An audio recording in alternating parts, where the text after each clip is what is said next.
Welcome, I'm Asuma Kataoka and you are watching News X World. Let's take a look at the headlines of this hour. As SCO Summit has commenced in full favor, the leaders at the summit in Tianjin have discussed war, tariffs, and setting a new world order at the summit. Chinese President Xi has pledged $280 million in grants to SCO member states this year. Turkish President Recep Tayyip Erdogan has said that the United Nations has failed to prevent conflicts and urgently needs fundamental reform to become a true platform for global justice, especially amid atrocities against the Palestinian people, according to him, speaking at the Shanghai Cooperation Organization Summit in China. Yemen's Houthi rebels have held a funeral in Sana'a for their Prime Minister Ahmed Ghalib Nasser al-Rahawi and 11 other senior officials who were killed in Israeli airstrikes. This marks the highest-profile assassination since the Gaza war began, while the crisis escalated further after the Houthis detained 11 United Nations staffs yesterday. The death toll from a powerful earthquake in eastern Afghanistan has risen to over 800 people now, with most casualties in Kunar province, according to Taliban government spokesperson Zabihullah Mujahid. He has also added that about 2,800 people have been injured so far. The European Union will deploy more low Earth orbit satellites to boost defenses against GPS jamming and improve detection capabilities, according to statements from EU Defense Commissioner. The announcement comes after GPS on European Commission President Ursula von der Leyen's aircraft was jammed. The UN Refugee Agency plans to cut its 2025 budget by nearly 20% to $8.5 billion from $10.2 billion, despite raising global displacement driven by crises such as the war in Sudan. The UN has cited financial constraints as the reason behind this drastic reduction, even as refugee needs continue to grow. Spanish Prime Minister Pedro Sánchez has stated that Spain will coordinate climate change measures with France and Portugal after recent weather-related disasters. The announcement comes as civil protection declared an end to one of Spain's worst wildfire waves, which has burned over 300,000 hectares in less than a month. South Korean and U.S. negotiators are struggling to close gaps on tariffs, defense, and agriculture markets despite a handshake agreement and a recent presidential summit, according to officials in Seoul. Disputes over a $350 billion investment fund and other trade issues have slowed the progress, undermining expectations.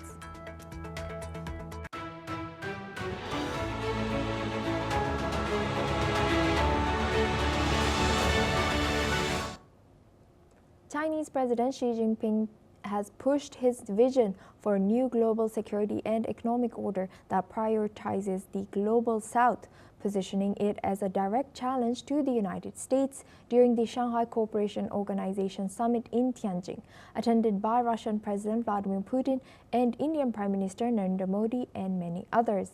She has called for a stand against hegemonism and power politics, advocating true multilateralism and criticizing U.S. tariff policies. He has described global governance as having reached a new crossroads and promoted the SCO as a platform for non-Western countries to advance collaboration. She has proposed a global governance initiative without specifying concrete measures seen as challenging U.S.-dominated international organizations. He has also called for new SCO Development Bank, free aid of 2 billion yuan, 10 billion yuan in loans to SCO Banking Consortium and AI Cooperation Center, and invitations to SCO nations to participate in China's Lunar Research Station. President Putin has said the SCO had revived genuine multilateralism with national currencies used in mutual settlements, laying the groundwork for a new system of stability and security in Eurasia that considers the interests of all countries. The leaders also adopted the Tianjin Declaration, which Ukraine's foreign ministry has criticized for avoiding the topic of Russia's war in Ukraine.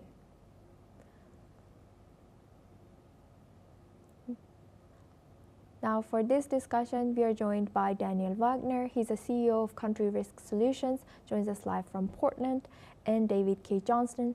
He's an American author, joins us live from Washington, and Scott Faulkner. He's the head of Eagle Enterprises, a security firm, joins us live from Washington, D.C. Now, Scott, I would like to first come to you for my discussion question. How realistic is this vision in terms of implementation, given also the lack of specific measures? I think it's mostly rhetoric instead of reality. Xi has had a masterful 3 days of photo ops and pageantry, and the 20 documents that were signed are all very long on lofty goals and vision, and very short on actual tangible actions going forward. So we'll be able to see whether any of the bilateral discussions that took place. I mean, certainly you had an hour between Xi and Modi. You had an hour car ride between Xi and Putin. And as well as Modi and Putin. And so it'll be interesting to see if anything really comes of it that's truly tangible. So it'll be interesting to see whether the reality matches the rhetoric. And now I would like to go to Scott. Scott, what's your take? How realistic is this vision in terms of implementation? What do you think? I think it's, again, part of it is they're trying to come up with an alternative reality to a Western-oriented, US-oriented, European-oriented, Quad-oriented world. And again, we're going to have to see what happens. There's so many internal divisions within the SCO membership. I mean, between the Pakistan, India issues, between Chinese territorial claims on India. There's just a lot of issues out there that were basically set aside for these 20 documents. And David, I would like to come to you now. What do you think? What is your take? How realistic is this vision in terms of implementation? Well, I generally agree with Scott, but I think the way to view this is the first major advance in the long campaign by China to develop a free trading zone in Eurasia, which it would dominate. It's had a plan it's been trying to sell for a number of years without any success. But here you saw these three leaders go out of their way to create the appearance that they are serious going forward with lots of difficult negotiations ahead. And those two limo rides that Scott mentioned, where Xi went with Modi and then with Putin, those were clearly calculated to humiliate Donald Trump over the limo ride in Alaska last month. So just think of this as an early effort here, and from an American perspective, this is terrible because the likelihood is the US's position and its economic hegemony is beginning to unravel. Thank you very much for sharing that, and please stay with us as we stay on this topic now. Now, Indian Prime Minister Narendra Modi and Russian President Vladimir Putin have met on the sidelines of the SCO Summit in Tianjin. The two have held talks after attending the key session of the SCO. This comes as New Delhi's ties with Washington are strained over the purchase of Russian oil. In his remarks to open the talks, Modi termed the partnership with Moscow as special and privileged. Putin has hailed Russia's ties with India as special, friendly, and trusting. According to President Putin's aide, Putin plans to travel to Delhi for the annual India-Russia summit in December this year. The Indian Prime Minister also called for an end to the war in Ukraine during the bilateral talks earlier today. Now we go back to our guest discussion. Daniel, I would like to come to you for my next question. Thank you for staying with us. How do you see China and Russia and India's relationship moving forward, especially in this SCO summit? How do you think this has moved their relationships to another level? comes to mind is the old adage, my enemy's enemy is my friend. And quickly, it seems that the landscape has changed as a result of Trump's actions. So now India, which was previously, not so friendly with China and has had many border conflicts since 1950, is suddenly saying, well, okay, I'm going to reassess this. But what they're doing is they're saying, this is not permanent and we are retaining our non-aligned status. And basically we're being able to strategically pivot as necessary. I don't see how this is going to amount to much in the short term, because it's like she is waving a magic wand and imagining that all of the history between these nations is suddenly going to be forgotten, and now it's just sweetness and light. I think the opportunism associated with the SCO is predictable. It's fine. It would naturally happen, I think, as a result. But remember, countries don't have permanent allies. They only have permanent interests. And so at the end of the day, the question is, to what extent can these countries' permanent interests be met by this type of an alliance?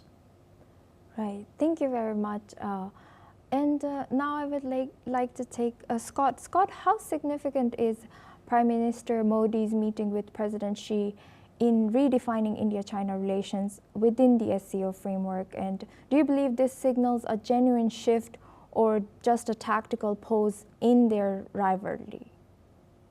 I think tactical.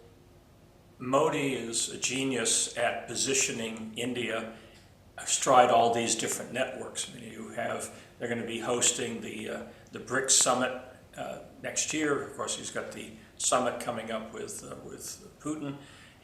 Before this SCO summit, he actually visited Japan and forged a number of very tangible agreements dealing with lunar exploration, and that ties back to India's relationship with the Quad, which is Japan, Australia, United States. So India has, going back to Nehru with the non-aligned nations network back in the 60s, and Modi continues in that tradition of steering through this very hazardous set of choppy waters between the interests of a huge behemoth like China, the interests of the global South, and the interests of the West, and trying to keep India's leadership in all of these different zones working in favor of the Indian people. So I think it's he's become, now in his third term, become a real master of this art form, and it will be interesting to see how it plays out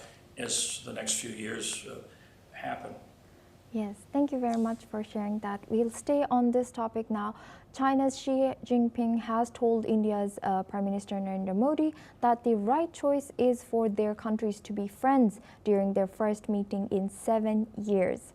The meeting took place today on the sidelines of the SCO Summit in Tianjin as both nations face U.S. tariffs under President Trump's trade war and Western scrutiny over their relationships with Russia amid the war in Ukraine. The Indian Prime Minister reiterated India's commitment to advancing relations on the basis of mutual trust and respect, citing improved ties, including the easing of tensions along their Himalayan border. The meeting comes amid U.S. economic penalties on India, including tariffs on imports and additional duties on Russian oil, while China has not faced similar measures. Following the meeting, India and China reaffirmed that differences should not turn into disputes and emphasized that stable relations and cooperation are essential for the growth and development of both countries and for a multipolar world. Now, I would like to go back to our guest discussion and first like to ask David for my question. David, what do you think that do you think that this Xi Jinping and Prime Minister Modi redefining India-China relations, do you think this signals a genuine shift or just a tactical pause? Well, President Xi very much wants to make sure that China is the dominant country of the world in the 21st century. And it'll be a lot easier for him to do that if instead of skirmishes like in Galwan 5 years ago, there's cooperation. There are lots of issues to be resolved. This is not simple and easy, but China has a very long-term view of these matters. They operate like the Catholic Church at the Vatican under the theory, we're here forever, as opposed to the American tendency to think in terms of 90 days, 1 year, 2 years, and not very long term. So the fact that we had this meeting that was the expansion of the SCO to include the observer countries, all of that points in the direction that we're going to see serious efforts at resolving the many, many complex issues and resolving at least enough of them that it significantly alters the way trade flows around the world and therefore where wealth creation and income increases occur. Right. And now with India emphasizing strategic autonomy amid rising US tariffs, how does it balance ties with both China and the West through platforms like SCO? What do you think? I would like to ask my question to Daniel. Right, so there are a variety of platforms out there. I find myself wondering to what extent the idea of forming this SCO bank is going to be meaningful. Let's bear in mind that there's already a BRICS bank. It's called the New Development Bank. It's based in Shanghai. There's already the Asian Infrastructure Investment Bank based in Beijing. Both of those are Chinese creations that are now a decade old. So I find myself wondering, with the potential overlap of those two institutions with a new SCO bank, what is the point? I think China's gone a little bit crazy with all these China-inspired multilateral development banks. Many of these countries are already members of the other two banks, and indeed institutions like the World Bank. So I really don't see the point of creating it. In terms of the broader idea of creating new pathways for collaboration among these countries, let's also bear in mind that the SCO was until very recently, basically until this weekend, it's basically been a talking shop. It hasn't been much of a forum for action. So I find myself wondering, how is that transformation process going to work? Is it going to become something more meaningful, or is it just going to be more aspirational with time? Okay, thank you very much for sharing that insight. Please stay with us as we come back to you for our next discussion as well. Now, US President Donald Trump has said that and defended the steep tariffs imposed on India, claiming New Delhi had offered to reduce tariffs to zero, but that it was too late now.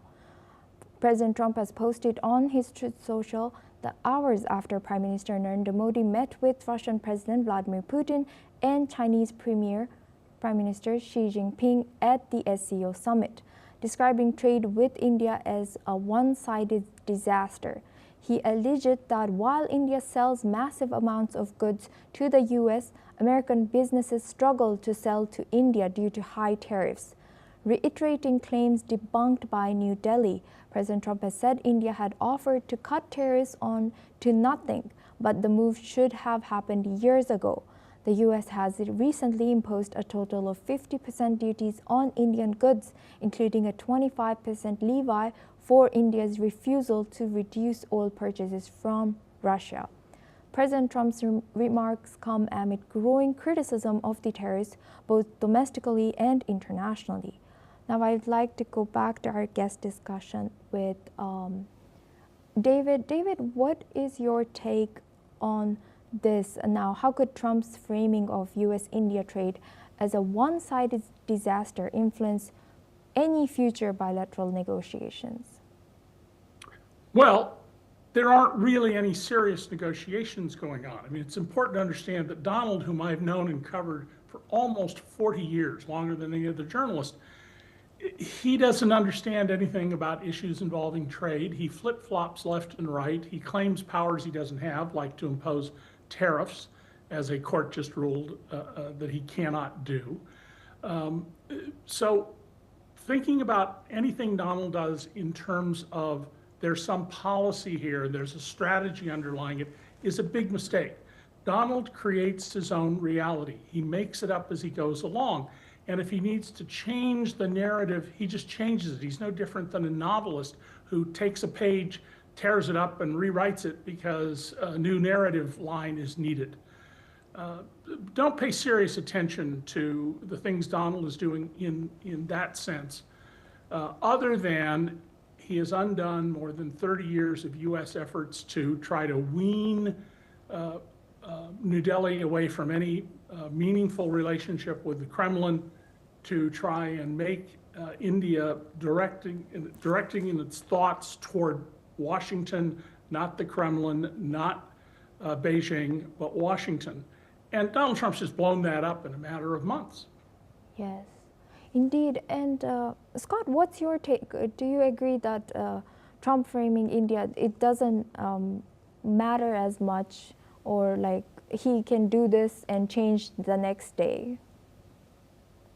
Well, Trump's very mercurial, and that's part of the problem here. I mean, when you go back and look at his first term and the beginning of the second term, he had what seemed to be a very warm personal relationship with Prime Minister Modi.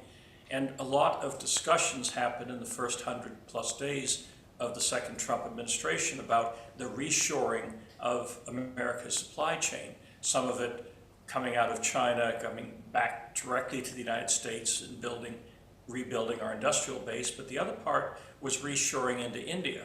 You know, India is one of the great leaders in the world on technology, on engineering, and industrial capacity. And so if you're trying to wean America away from its greatest adversary, China, and not everything makes economic sense to bring all the way back into the United States, India was going to be the next hub, the alternative hub.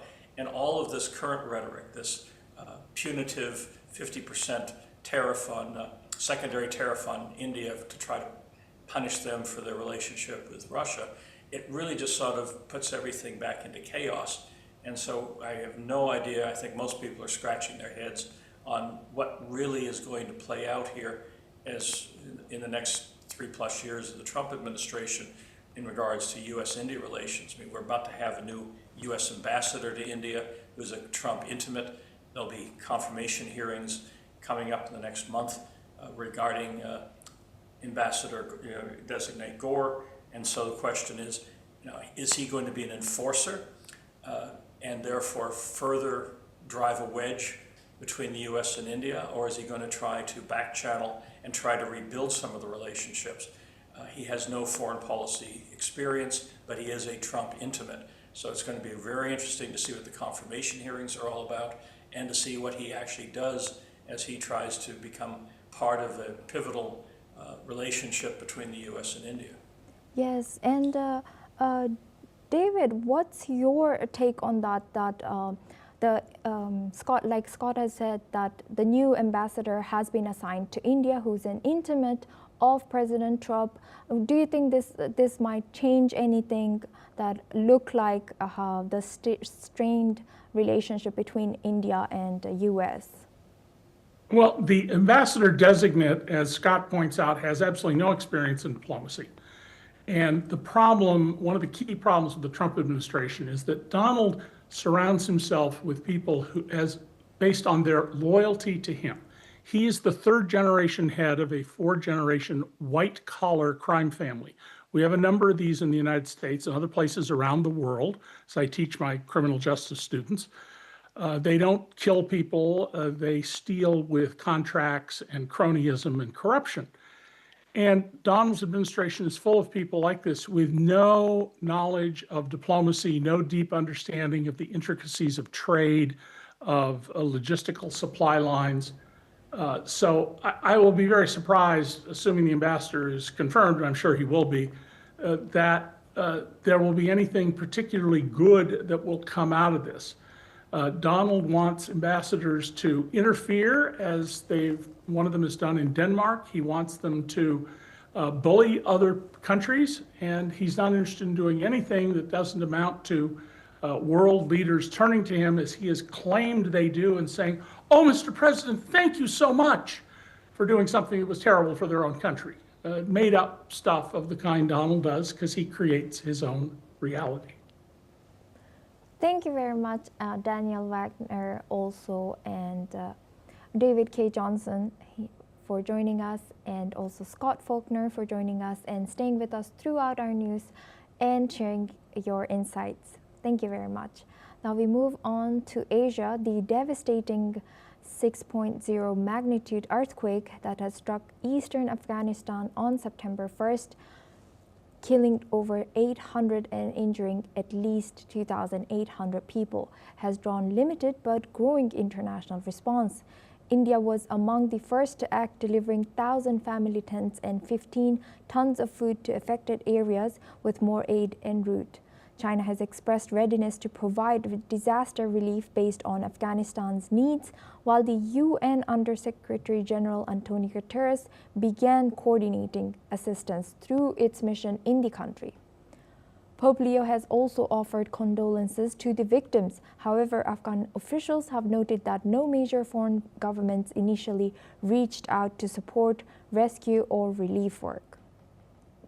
Humanitarian agencies continue to call for urgent international aid as challenging terrain, damaged infrastructure, and bad weather hamper rescue efforts. Let's listen in to some of the residents. دولس بچی وی بیګه چې زلزلہ شروع شو او ډیر سخت تجربه وکړه حتی چې زما خپل پرې پاندې باندې یو ستنم راولیدل د کور خو زه الله رحم وکړ د کور نه ووتلو خو زمنګ د کور طبعا خپل 15 وريري او یو راره او یو بل د بل ورزوي نو و شهیدان زمونږ د خپل شخصي کور وشل او یو بل ترور شهید شو او نور چې د زخمیانو او د مړو انتها بس ورکه ده بس هر کور کې دغه حال رامه به بچو دا یو کډه د درې بچی دي د شهیدان شوی دي یو رندار می خپل شهید شو د سره د بچو یو راره او یو راره دو وريره نور شهیدان شوی دي کور بنده حالات مړی نه غځي کې پروت دی ورېره مینار ته پرته سره د بچو تاسو په خپل ورشه وی بینه په خپل به ویني وروره نن دا حالات د الله امر نه زګه چې Well, this is all we have time for. We will continue to bring you more news updates and special coverage on the SCO Summit. Stay tuned.